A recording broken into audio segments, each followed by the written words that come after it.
De retour sur Go Entrepreneur, où on va parler maintenant du nerf de la guerre, c'est-à-dire le financement. Vous allez découvrir avec nos invités derrière moi toutes les solutions qui s'offrent à vous, quel que soit votre profil, vos besoins. Voilà, je laisse la parole à Michel Dupoisa qui va animer cet atelier. Merci messieurs et la parole est à vous.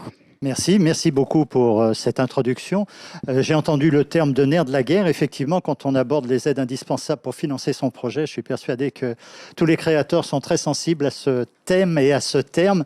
Et je vois dans l'intitulé aussi, quels que soient vos profils et selon vos besoins, eh bien, c'est ce que la délicate mission qui va vous être confiée, messieurs, c'est de définir tous les profils, les besoins et de répondre du mieux possible aux questions que les créateurs peuvent se poser. Et j'ai envie de dire, c'est votre quotidien que les créateurs se posent ces questions-là.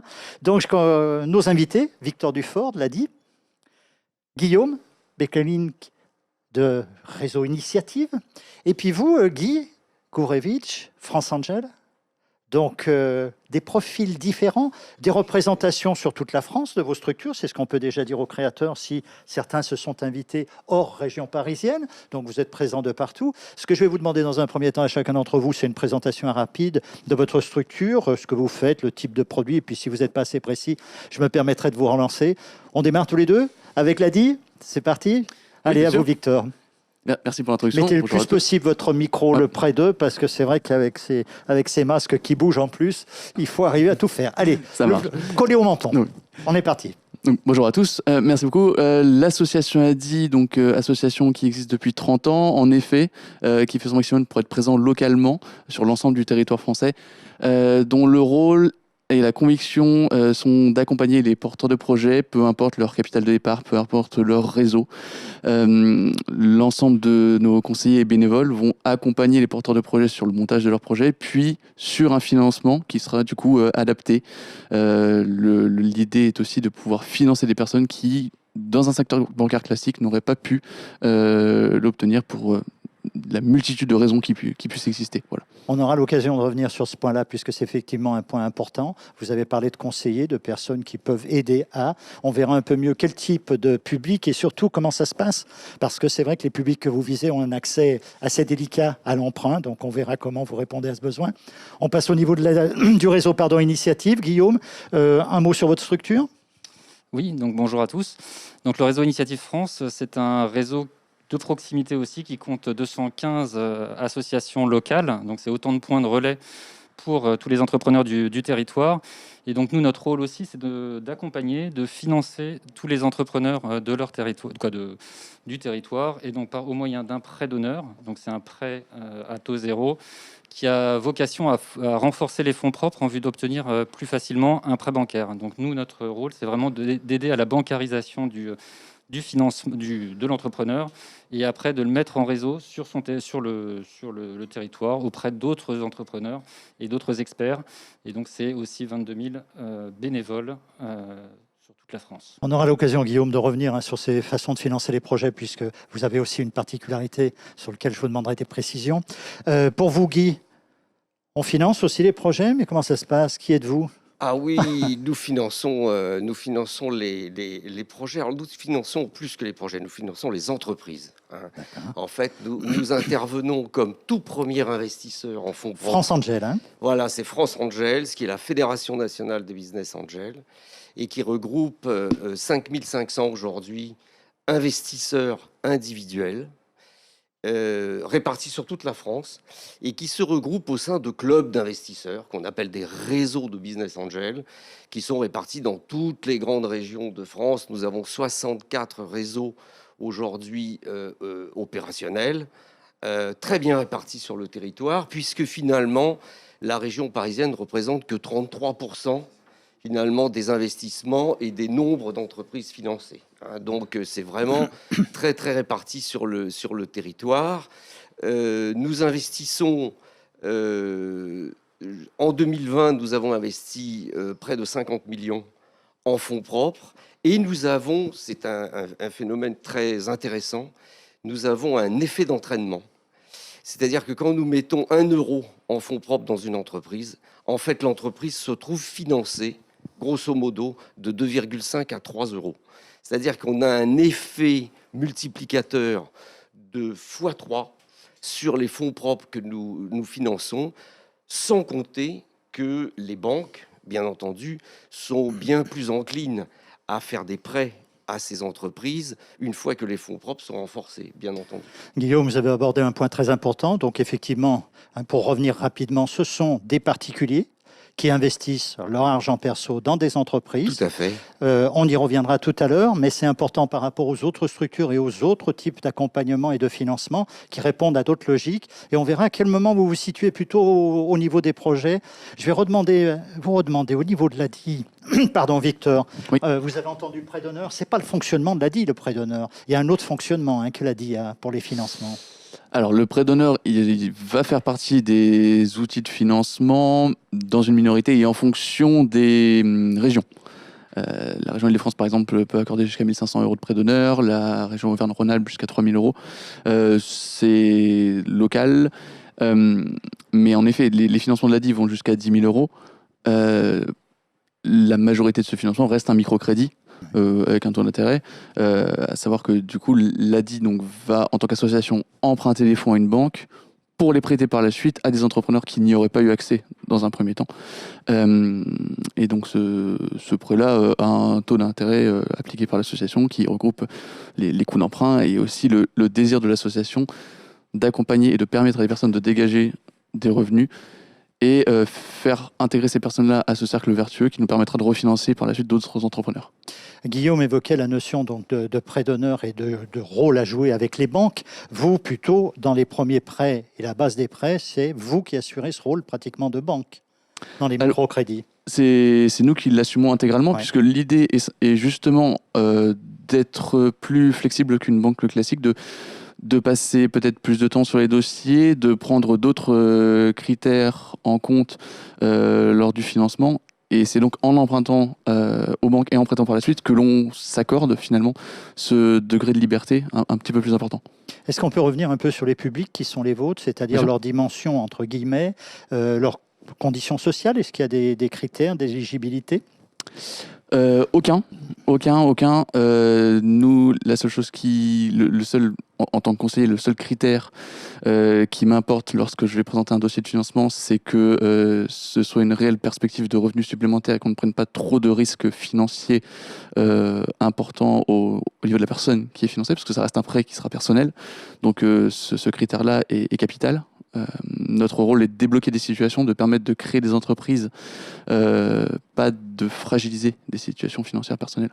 Donc le seul critère, je dirais que c'est celui-ci, au-delà du plafond de financement qui du coup est de 10 000 € pour un premier prêt. Voilà, c'est important de situer le plafond du financement, puisqu'avec vous, on va voir Guillaume, le réseau Initiative, a priori, va un peu plus loin dans ses dimensions de financement. Exactement. Donc nous, on intervient à peu près là où vous arrêtez, quelque part. Et nous, on intervient jusqu'à 50 000 € à peu près de prêts d'honneur. Donc ça va dépendre des projets, de la taille des projets, ça dépend des besoins évidemment. Et donc ça, c'est tout le rôle aussi de la plateforme et du conseiller de bien calibrer le besoin de financement. On va revenir un peu sur les publics et sur les dimensions. Et comment ça se passe, je vais continuer avec vous, Guillaume. Comment ça se passe? Je viens vous voir très tôt, je viens vous voir dans une phase un peu plus avancée, je viens vous voir avec un projet précis. Comment ça se passe? Alors, la question du timing est assez essentielle quand on monte un projet et quand on crée une entreprise. D'ailleurs, au moment en fait, où on décide de créer, en fait, il y a quelque chose qui s'engage. Donc, c'est la question de la synchronisation est hyper importante. Et donc, pour nous, en fait, il faut venir tôt, mais pas trop non plus, parce que donc pour préparer le projet, en fait, ça prend du temps. Et donc, il y a d'autres structures qui peuvent aider à ça, à monter le projet, comme les chambres de commerce, chambres de métiers, etc. Et donc, nous, on intervient vraiment dans la partie finalisation du business plan. C'est-à-dire que vous avez déjà vous avez une idée certaine de ce que vous voulez faire, vous avez un projet qui est abouti ou qui est en formalisation. Et donc, nous, notre rôle, c'est de finaliser, de le challenger et de mettre les dernières lignes, disons, au prévisionnel financier, au plan de financement notamment. Vous venez de faire passer un message important pour les créateurs, c'est que globalement, je ne viens pas avec la question « combien tu me prêtes ?» Désolé de cette familiarité. Je viens plutôt avec un dossier qui est travaillé et où je vais quand même commencer à vous permettre de voir où je vais aller et de vous donner des éléments pour votre jugement. Et comment se passe le jugement? C'est individuel? C'est quoi, des comités? Alors, c'est d'abord individuel, c'est-à-dire qu'il y a toute une phase de préparation du projet avant le passage en comité. Donc, il y a la phase de finalisation du plan de financement, notamment. Donc, une chose importante, monsieur Guy parlait de l'effet levier. Donc, Oui. nous, en fait, pour le prêt d'honneur, en moyenne, on prête 10 000 euros donc, pour un projet. Et ces 10 000 euros, ça se traduit par 80 à 90 000 euros en financement bancaire. Donc, on a un effet levier très important. Donc, après, ce n'est pas la même nature de projet et forcément, ce n'est pas forcément comparable.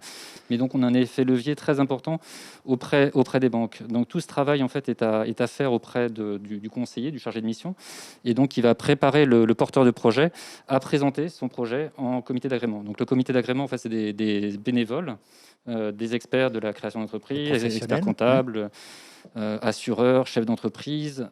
Et donc, le porteur de projet donc, va présenter son projet, répondre aux questions et en toute bienveillance et en toute intelligence, le comité décide si oui ou non le prêt sera délivré et dans quelles conditions. Avec le seul attendu, donc c'est que le projet donc permette au créateur de vivre de son projet et de nous rembourser aussi parce que c'est du prêt et c'est pas de la subvention. Quand vous avez dit oui, vous, l'association, au travers du comité d'engagement, les banques suivent assez facilement?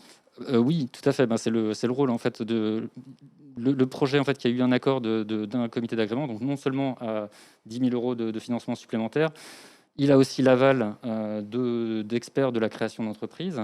Et donc, il y a tout le travail qui a été fait aussi en parallèle auprès des banques, puisque donc, nous, notre rôle, c'est aussi de faciliter donc, la relation avec la banque.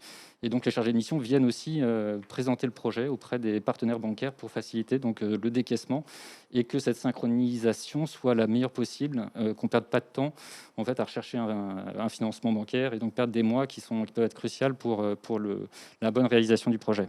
Prêt d'honneur, donc prêt à la personne, taux d'intérêt Zéro. que nenni. On abordera tout à l'heure s'il y a des problèmes de remboursement, comment ça se passe ou autre, on me dira un mot.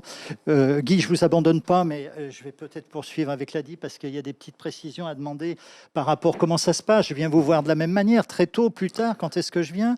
Et puis comment j'obtiens mon aide, entre guillemets, financière Bien sûr. Alors, la première porte d'entrée, je dirais, et le site de internet de l'ADI a été refait récemment et est très riche de fiches de synthèse sur des secteurs d'activité, sur des conseils. Et très rapidement, en réalité, on peut, via le site internet et le numéro de la plateforme nationale, prendre un rendez-vous avec le conseiller le plus proche de son domicile.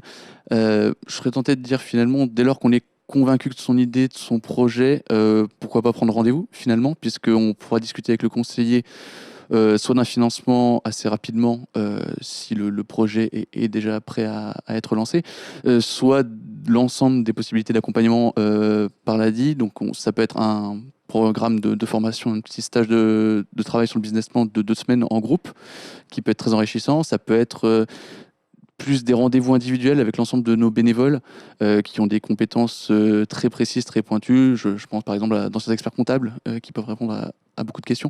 Donc finalement, oui, la prise de rendez-vous, dès lors qu'on est convaincu de son idée, pourquoi pas finalement très rapidement prendre rendez-vous, oui. D'accord, même si on manque donc, comme vous le dites, d'éléments plus techniques, vous allez travailler sur place. On les retravaillera ensemble, voilà. Ok. Comment ça se passe, le jugement, entre guillemets, la validation de mon projet et l'accord de mon prêt?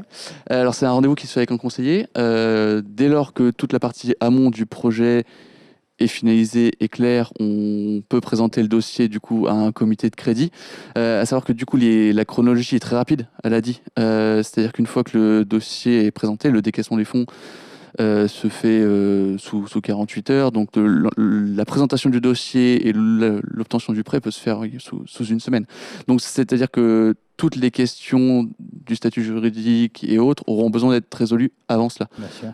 C'est pas après qu'on pourra se poser ces questions-là. Okay. Mais c'est un comité de crédit du coup qui décide sur les prêts. Guy, vous avez entendu un peu d'autres façons de financer les projets que vous connaissez, bien entendu.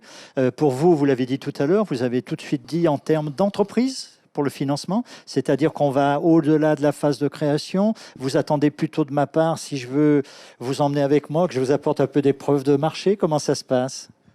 Alors d'abord, je suis tout à fait heureux de voir que le panel de cet atelier est particulièrement opportun, puisque finalement, on se trouve à 3 étapes clés du développement d'un projet Oui. et nous intervenons dans la dernière étape. Oui. Alors, on pourrait Je dirais. rajouter, pour aller dans votre sens, le réseau Entreprendre qui n'est pas dans cette table ronde, mais qui, dans son fonctionnement, se rapproche de vous, mais monte encore un petit peu dans la Voilà. dimension des projets et se rapproche encore plus de vous. Je crois que vous allez peut-être même en Voilà. dire un mot.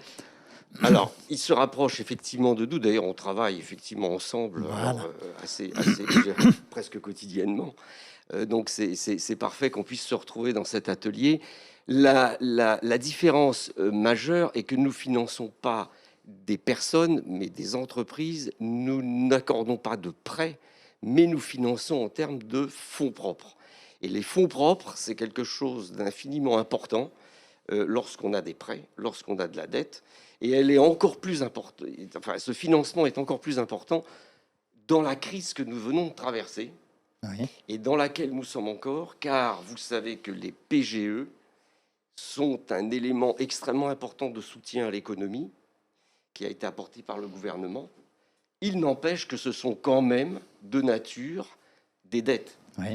Et qu'à un moment donné, si nous ne renforçons pas les fonds propres de nos entreprises, eh bien, elles auront effectivement du mal, à un moment ou à un autre, à rembourser ces prêts de quelque nature qu'ils soient.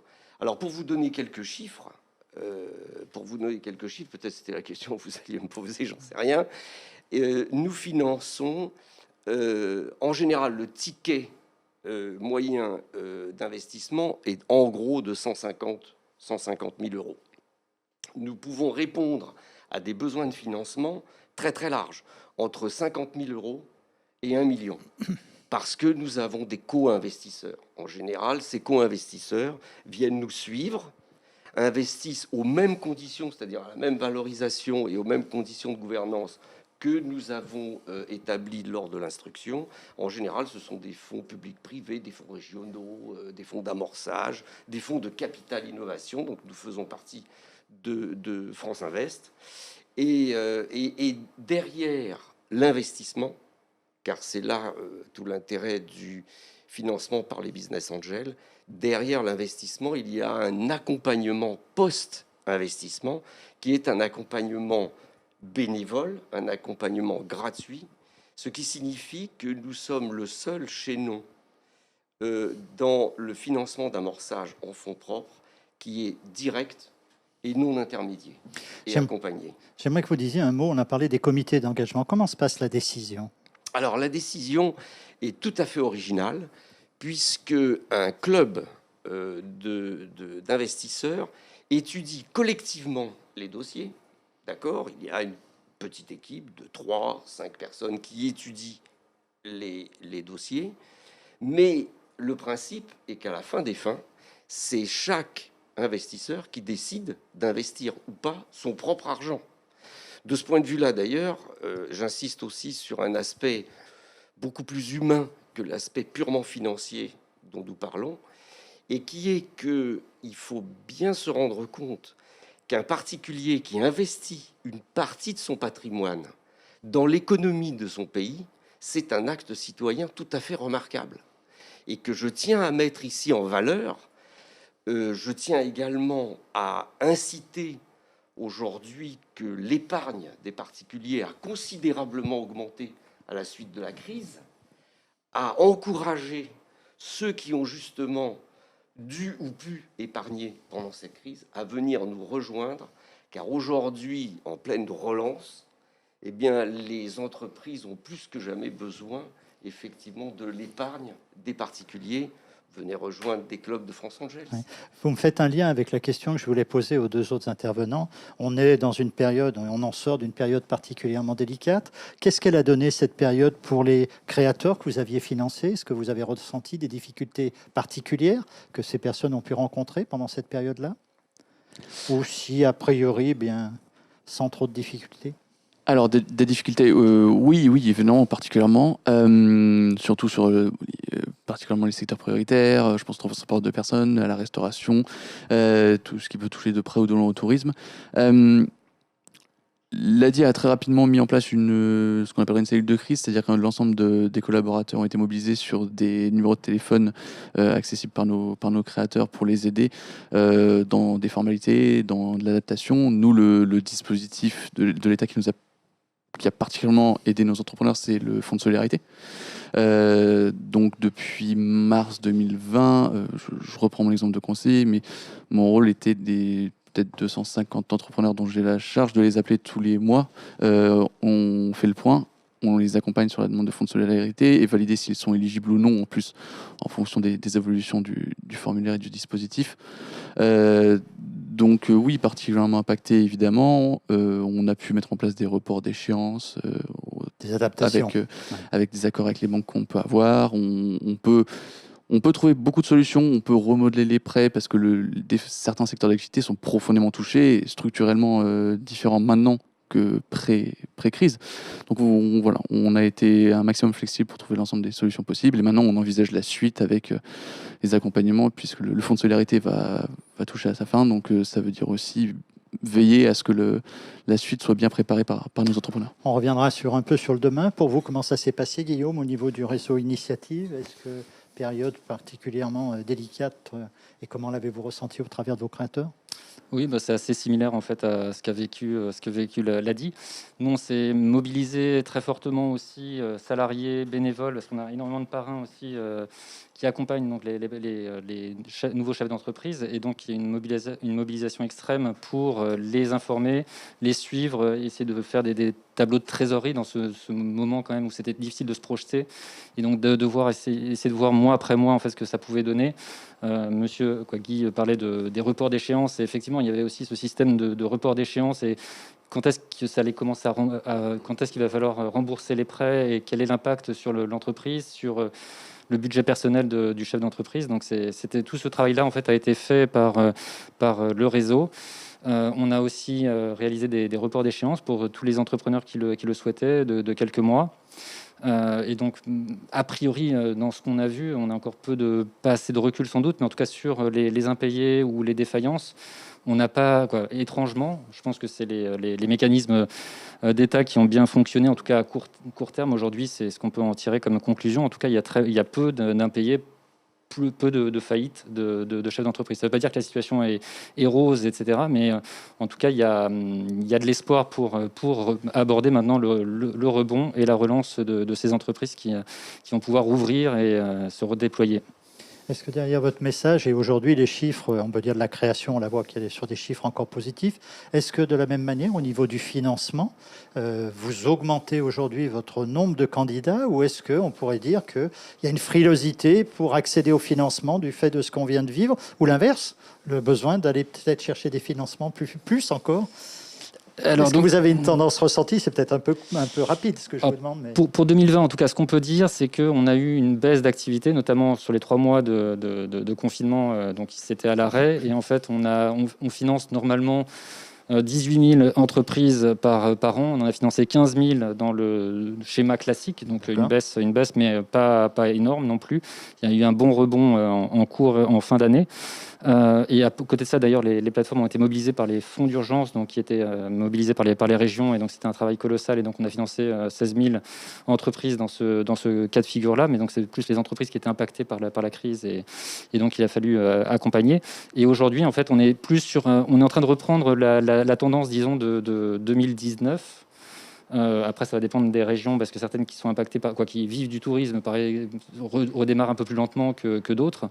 Des secteurs redémarrent un peu plus lentement que d'autres, et il y a une sorte d'attentisme. Mais on sent quand même un rebond et une envie de créer sa boîte. Et des personnes qui se sont retrouvées au chômage ou qui ont vécu une activité, un confinement bizarre, et qui se sont révélées une envie entrepreneuriale, commencent à mettre en place leur projet et à se reconvertir. Et donc c'est un changement aussi un petit peu de culture, à mon sens, en tout cas, qui est en train de se passer aussi. Victor, c'est pareil pour vous, ce ressenti? Oui, le constat est un petit peu le même. Finalement, la croissance de l'ADI est toujours autour d'une dizaine de pourcents depuis plusieurs années déjà. Et même en 2020, alors évidemment, sur le premier confinement qui était particulièrement strict, on a eu beaucoup moins de création de prêts et beaucoup plus d'accompagnement. Maintenant, en effet, même constat, on est aussi sur une période charnière où finalement beaucoup de personnes qui étaient dans une situation salariée, mais parfois fragile, parfois précaire, se sont dit tiens, c'est le moment, j'ai cette idée de projet depuis un moment, est-ce que là c'est pas le moment de me lancer finalement? En regardant les chiffres, on voit que la micro-entreprise se développe fortement et l'entreprise individuelle au sens large du terme représente une partie importante. C'est pour ça que je vous posais la question, puisque vous êtes pleine cible par rapport, ce sont des cibles importantes pour vous, voir s'il y avait une tendance ressentie forte ou pas encore véritablement par rapport à l'acte de création. Est-ce que les gens sont plus peureux, entre guillemets, de demander des financements et essayent de se débrouiller tout seuls? Donc pas de... Non, je pense pas. Pas de Je pense pas qu'ils soient frileux sur la demande de financement. Par contre, on voit bien une plus grande variété de projets et de nouvelles idées qui émergent du fait de certains secteurs qui attiraient beaucoup de ces micro-entrepreneurs-là et qui sont maintenant structurellement bien différents. Donc, pas de frilosité sur la demande de financement et beaucoup de nouvelles idées et d'adaptation. Là, vous me faites un lien avec ce qui pourrait être important pour les personnes qui nous écoutent. Les projets, les types de projets que vous financez, vous dites un mot, vous parlez de nouveaux projets. Est-ce que vous avez quelques idées, quelques exemples de projets à nous soumettre pour aiguiller un peu les auditeurs? Oh, vaste question. Oui, En réalité, tous les secteurs et tous les domaines sont concernés. Maintenant, on va avoir peut-être plus de ventes à distance. Par exemple, on a beaucoup plus de création de sites internet maintenant, de sites internet marchands qu'on pourrait l'avoir avant. Par exemple, on peut avoir la vente de nouveaux produits cosmétiques par internet. Typiquement, ce que ferait l'ADI, c'est de l'accompagnement pour le lancement du site et le début des ventes avec des produits déjà existants, puis ensuite l'accompagnement vers la création de sa propre marque, ses propres produits, des choses comme ça. Voilà, ça pourrait être un projet assez nouveau et de 2021, de cette nouvelle période. Des exemples pareils de type de projet qu'on sortirait, des tendances? Moi, j'aurais tendance, en fait, j'ai pas envie de répondre à la question comme ça. Merci. Non, j'aurais tendance à dire, en fait, l'air du temps, c'est intéressant, mais je pense qu'il faut vraiment, quand on veut monter sa boîte, il faut s'interroger soi-même sur ce qu'on a envie de faire, là où on est bon, là où on a envie de développer des choses, et ne pas se dire, telle ou telle activité a l'air de bien fonctionner, donc je vais me lancer aussi. Et, à mon avis, c'est vraiment à partir de soi-même, de ce qu'on aime faire, de ce qu'on sait faire, se dire est-ce qu'il y a un marché là-dessus, et donc dans ce cas-là, se lancer dans l'aventure, s'entourer, travailler son projet, mais l'activité, c'est extrêmement dur de monter sa boîte. Le climat aujourd'hui est quand même pas hyper dégagé, donc il faut vraiment se poser vraiment sur son projet, sur ce qu'on souhaite faire, ce qu'on a envie de faire. Mais sinon, après, en termes de tendance, tout ce qui est circuit court, effectivement, c'est une tendance qui semble se dégager, et de plus en plus la conscience écologique, la conscience environnementale, et en tout cas de plus en plus partie prenante au projet. Donc si ce n'est pas l'activité même, en tout cas, elle fait partie de la démarche des entrepreneurs, et ils en tiennent compte. Guillaume, Guy nous dira un mot sur ce que vous venez de dire. Vous attirez l'attention donc des créateurs de ne pas céder peut-être trop vite à des tendances qui effectivement sont des tendances qui se répandent, mais qu'on l'étudie avant, qu'on travaille, qu'on se pose des questions sur soi, ce qu'on sait faire, ce qu'on veut faire, et la possibilité de le faire avant de se dire ça marche et j'y vais. Exactement, c'est essentiel. C'est essentiel. Parce que là, on est quand même dans ce qu'on est en train de faire, en train de délivrer des messages auprès des créateurs. On n'est pas en train de dire ne faites pas, mais peut-être des précautions quant à la préparation, quant à rencontrer des acteurs compétents qui peuvent nous aider à nous faire une meilleure idée. Exactement, parce qu'en plus, à titre personnel, en fait, quand on crée sa boîte, on ne sait pas en fait ce qui va nous arriver. On imagine que ça va être formidable, et sinon on ne le ferait pas. Si on n'imagine pas que ce serait formidable, et c'est sain en fait d'y aller. Et c'est cet enthousiasme est hyper important, et c'est un moteur important. Mais vous allez rompre un équilibre en fait dans votre vie. Un équilibre familial, si vous êtes marié, si vous vivez avec une famille, avec un foyer, il y a un nouveau rythme qui va s'installer. Il y a une contrainte de revenus qui peut intervenir aussi. C'est-à-dire que si vous mettez plus de mois à entrer du chiffre d'affaires, vous entrez du stress et la possibilité de ne pas faire vivre le foyer, la famille, de ne pas rembourser les prêts, etc. Donc du coup, donc je ne veux pas angoisser les entrepreneurs. C'est juste un message. On dit souvent en fait que créer sa boîte, c'est une aventure formidable. Ça l'est. Mais c'est aussi une aventure risquée, et donc bien y penser avant de se lancer à l'action, de se mettre à l'action et s'entourer. Guy, merci. Quelle que soit la taille, quelle que soit la phase du projet, est-ce que vous ressentez ce qui a été évoqué, et l'aspect humain dans la réussite des projets que vous financez, c'est important?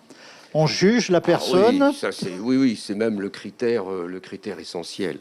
Quand on investit dans une entreprise qui démarre, je dirais, la qualité des porteurs de projets, leur complémentarité, leur enthousiasme, comme vous le disiez très bien à l'instant, leur conviction sur leur projet est quelque chose de tout à fait fondamental, puisque finalement, on n'a pas tellement d'autres critères qu'on utilise d'habitude pour des boîtes beaucoup plus matures. Bon, voilà, on regarde les tableaux Excel et finalement on regarde les marges, les chiffres en bas à droite, on les a pas. Donc finalement, quand on prend un risque d'investir, on s'adresse d'abord à l'équipe de management et de porteurs de projets. Je dirais juste que pour revenir sur la crise de 2020, ce qu'on a pu constater, c'est que nous avons eu une légère baisse, mais beaucoup moins importante que ce qu'on pensait sur les investissements, environ 15%. On a quand même fait 360 opérations sur plus de 200 nouvelles sociétés. Et ce qu'on peut dire, c'est que la partie refinancement des boîtes qui étaient déjà financées auparavant a été beaucoup plus forte que d'habitude. Pourquoi ? Parce que les business angels étaient là où il fallait pour soutenir les entreprises dans lesquelles nous avions effectivement déjà investi. Et dernier point pour répondre un petit peu à votre première question, quels sont les secteurs finalement ? Eh bien aujourd'hui, on peut constater que il n'y a pratiquement plus aucun projet qui nous est présenté sans que ça soit un projet dit à impact, que ça soit de l'impact sociétal ou de l'impact environnemental, ce sont toujours et de plus en plus des projets à impact. Alors bien entendu le secteur de la santé, bien entendu des secteurs de e-commerce ou d'outils de télétravail ou de choses comme ça, mais beaucoup de projets sur l'environnement, la protection de la société et la protection de la planète. Ça, c'est très intéressant. Ce que j'aimerais, Guy, maintenant aussi, c'est que bon nombre de personnes qui doivent nous écouter doivent être des jeunes qui ont des projets très tournés vers ce que vous dites, ou beaucoup de numérique et ainsi de suite, et qui, dès qu'ils démarrent avec quelquefois une idée pas encore bien travaillée, disent « je vais faire une levée de fonds ». Ça vous plaît, ça ? Ou qu'est-ce que vous auriez tendance à leur dire comme critère 1 avant de penser à la levée de fonds ? Alors, on les conseille. Bon, on les conseille comme vous, bien sûr, on les conseille. On est heureux de voir arriver des porteurs de projets, même qui n'ont pas véritablement des idées qui permettent de sous-tendre une vraie entreprise. Nous les conseillons en disant, écoutez, votre idée n'est pas mauvaise, mais regardez un petit peu quels sont comment vous voyez votre entreprise, comment vous voyez votre projet dans 2 ans, dans 3 ans, dans les circonstances où nous sommes aujourd'hui. Comment vous voyez vous-même dans 2 ou 3 ans, comment vous vous projetez vers l'avenir. Et à ce moment-là, nous les conseillons pour s'orienter le mieux possible, de manière à pouvoir je dirais, séduire, il faut bien utiliser le terme, séduire les investisseurs à venir mettre leur argent dans leurs projets. Et là, nous avons un rôle de conseil, avec d'ailleurs beaucoup de partenaires. Je vois la BPI, je vois l'ADI, je vois, etc. Enfin, le réseau Entreprendre, etc., etc. Enfin, je veux dire, on travaille avec tout cet écosystème pour conseiller ces jeunes entrepreneurs. Victor, vous êtes surpris par ce qui est dit et l'accompagnement, vous pouvez redire un mot, l'accompagnement amont, l'accompagnement aval des projets qui sont les vôtres ? Oui, bien sûr. Alors, surprenant, l'accompagnement amont, alors le rôle de l'ADI, c'est de recevoir, en effet, c'est la même idée. Si une personne est motivée à une idée, welcome, on en discute.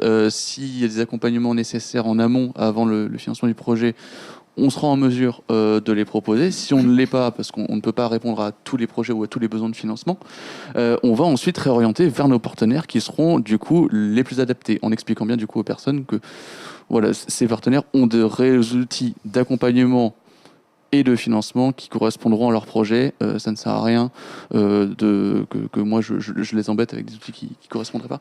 Et l'accompagnement aval, c'est notre rôle et notre message très important, c'est que toute personne qu'on a financée, surtout ne pas hésiter à nous recontacter s'il y a la moindre incertitude, quel que soit le sujet. Nos bénévoles et nos conseillers sont là pour les accompagner tout au long de la vie de leur projet, même pour leur développement et les réorienter vers la structure qui pourrait correspondre. Merci. Même si je connais un peu la réponse, Guillaume, sur tous les points, que ce soit Guy ou Victor, ce qu'ils viennent d'aborder sur cet accompagnement, il en est de même pour vous, accompagnement un peu amont, accompagnement après, puisqu'on parle souvent de l'accompagnement après dans la vie de l'entreprise. Oui, donc on a déjà un petit peu parlé de l'accompagnement amont au début, donc peut-être faire un focus sur l'aval, c'est-à-dire après le comité d'agrément, une fois qu'on a financé l'entreprise, l'entrepreneur.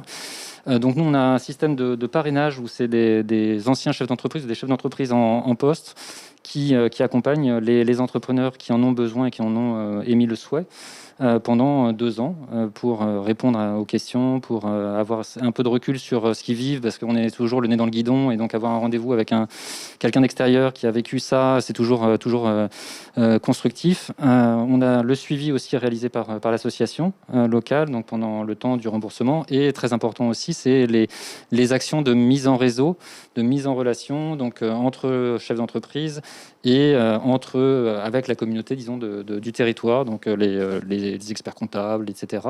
Et donc, qui est une vie aussi, on parlait de la solitude du chef d'entreprise, donc il y a, nous, l'accompagnement individuel et l'accompagnement collectif avec des mises en réseau pour essayer de lui faire rencontrer d'autres entrepreneurs qui vivent la même chose que lui, et donc se donner des conseils et avoir cette vie sociale, entre guillemets. Merci. Le temps passe, comme vous avez pu le voir. Il nous reste quelques minutes pour lequel je vous demanderai vraiment à la fin de quels conseils vous pourriez donner aux créateurs, mais peut-être penser par rapport à ce que vous avez dit sur votre public de porteurs de projets d'une dimension modeste, que vous avez dit comme pouvant venir très en amont de la création, et puis ma foi vous les ferez avancer, des prêts qui sont accordés, c'est-à-dire qu'on va ouvrir le financement à tout type de porteurs de projets quelque part, puisque si on va jusqu'où nous dit Guy, on a une palette assez large. Est-ce que vous avez des choses à rajouter, puisqu'il ne nous reste que quelques minutes pour que nos auditeurs comprennent bien. Bien sûr, moi si j'ai un conseil en ce qui concerne l'ADI, n'hésitez pas à essayer à trouver sur le site internet le point de contact le plus proche et à venir nous rencontrer, à venir échanger, parce que je pense que c'est capital pour un porteur de projet de venir échanger de son projet et d'avoir des retours et des échanges. Donc n'hésitez pas à venir nous rencontrer, peu importe l'état d'avancement de votre projet. Donc le retour selon vous et l'échange, même si mon idée n'est pas très avancée, très élaborée, c'est jouable avec l'ADI. C'est capital d'échanger et de trouver ensemble des solutions, et c'est le meilleur moyen d'avancer, je pense, oui. Guillaume, ça ne vous surprend pas trop ce qui est peut-être dit, quoique vous nous avez dit tout à l'heure quand même une idée un petit peu plus travaillée? Oui, mais ça reste échanger, ouais. Parler du projet, échanger avec ses proches, avec des structures d'appui en amont, avec des professionnels, des personnes qui ont déjà fait ça. Toujours intéressant d'avoir un retour d'expérience d'un chef d'entreprise qui a monté sa boîte et qui est dans un peu le même secteur que soi, pour avoir son retour d'expérience et se dire si c'est effectivement quelque chose une aventure qui peut lui plaire, voire tester. On a beaucoup de reconversions en fait, des personnes qui veulent se lancer dans la restauration alors qu'ils faisaient complètement autre chose, ou dans l'artisanat, ou c'est une passion, un métier. Donc du coup, moi je dirais se former aussi et faire des expériences même gratuites, stagiaires chez les uns, chez les autres, pour voir les conditions si l'activité est susceptible de plaire et d'apporter l'épanouissement cherché. Donc ce que vous nous proposez tous les deux, et puis on verra ce que Guy nous dit, une volonté de permettre des rencontres, et si mon idée n'est pas très élaborée, en la travaillant, je verrai un peu ses failles, je verrai un peu ses points forts, et je vais conforter mon idée, ou en adulte, la reporter un petit peu, mais ne pas rester isolé et me lancer sans avoir des avis. La confrontation, l'échange est possible avec vous, avec les réseaux. Surtout, exactement. Ça vous va, Guy, ça ? Ça me va. Puisque vous êtes un peu en retrait par rapport à... Vous avez vu le travail qu'ils font avant que les créateurs arrivent vers vous ? Ah oui, tout à fait. Non, mais absolument. Alors d'autant plus, je dirais que finalement, j'en ai pas jusque-là parlé, mais le profil, il n'y a pas de profil type du business angel. Et sachez que parmi les business angels, il y a 30% aujourd'hui, et ce pourcentage est en augmentation, d'entrepreneurs qui ont encore leur boîte ou qui ont vendu leur société et qui ont un très grand plaisir à communiquer leur expérience vers des jeunes entrepreneurs. Et ça, ce sont des conseils extrêmement favorables. Et puis un dernier point, nous avons un de nos forts réseaux de Business Angel qui s'appelle Femmes Business Angel. Et d'avoir le point de vue d'investisseuses est quelque chose d'extrêmement enrichissant. Je peux vous dire que les points de vue, quand un projet est présenté à des investisseuses, peut être assez différent et assez enrichissant par rapport au point de vue que nous, les hommes, pouvons avoir. Et ça, c'est très important. Venez nous voir à n'importe quel stade d'avancement avec vous dans nos clubs. Je dis là, aujourd'hui, il y a vraiment ce qu'il faut en France pour lancer son entreprise. Allez, Victor, vous avez quelques secondes, merci Guy, vous avez quelques secondes pour dire vraiment le must du must des conseils que vous pourriez donner aux créateurs. Le must du must. Ah là, vous n'avez pas le choix, hein, regardez, le temps tourne. Si vous faut 5 minutes de réflexion, c'est trop tard. N'hésitez pas à croire en votre projet, à en parler, à en échanger. Il s'agira d'être effectivement flexible. Oui. Au moment de lancer son entreprise, il va falloir retravailler des points, mais n'hésitez pas à venir nous voir et en parler. Il y a sûrement quelque chose à faire. Sans rentrer dans les chiffres, quand on travaille un projet et qu'on est financé, on augmente ses chances de réussite ? Ah évidemment, plus on en parle, plus on est accompagné. Merci, c'est très bien. Allez Guillaume, une réaction, pareil, un conseil, le must du must, le temps tourne. Oh là là, la pression est immense. Oui, Maxi, hein, regardez le nombre de personnes qui vous écoutent. Non, moi j'ai envie de dire, en fait, si on a envie de créer, si on a envie de monter une boîte, en fait, ça veut dire qu'il y a une énergie très positive, il y a un enthousiasme qui est là, et c'est le principal capital de votre entreprise. Après, il y a d'autres choses, mais il faut écouter cette envie, et donc après, se laisser porter, mais avec intelligence après, en prenant contact, conseil auprès d'autres. Mais donc déjà, c'est une force, c'est un capital.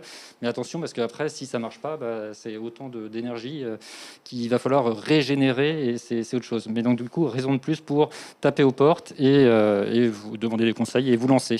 Et ça marche mieux quand on se fait financer globalement, ça veut dire quand on prépare bien, quand on emmène des personnes qui nous suivent sur le plan financier. Est-ce qu'on a là, quand même des garanties que ça a été travaillé, étudié, vu par d'autres ? Évidemment, c'est effectivement un gage de qualité, ou en tout cas de faisabilité, de pérennité du projet. Et donc ça, c'est hyper important. Et pour votre confiance aussi, parce que donc avoir l'aval de banques, de partenaires, d'associations, c'est autant de capital, autant de réseaux après que vous pourrez aussi utiliser, puisque ce sont des ambassadeurs aussi pour vous. Et donc surtout, n'hésitez pas à Et le faire. humainement, on peut dire que ça aide de savoir que des gens ont cru dans notre projet. Vous avez vu, Guy, il reste peu de temps. Si vous avez un conseil, vous avez moins de temps que les autres. Moins. Je dirais deux choses. Il faut à la fois être rêveur, donc se projeter vers l'avenir, rêver, avoir envie d'eux, et avoir en même temps les pieds sur terre. Vous avez vu un peu cette conclusion que vous me faites en quelques secondes. On va pouvoir conclure et rendre l'antenne, c'est ça, non ? Merci à tous. Merci beaucoup. Voilà, pour le must du must des conseils que vous aurez aujourd'hui, vous l'aurez compris, le mot d'ordre, c'est ne restez pas seul. Voilà, merci beaucoup messieurs, merci Michel pour cette animation de main de maître. On se retrouve dans quelques instants pour la suite du programme, et deux notaires vont nous rejoindre pour vous donner les conseils pour entreprendre en toute sécurité, et notamment protéger votre vie personnelle quand vous créez votre entreprise. Un sujet éminemment concernant et très attendu. On se retrouve d'ici un petit quart d'heure. À tout à l'heure. Merci, ça s'était éteint.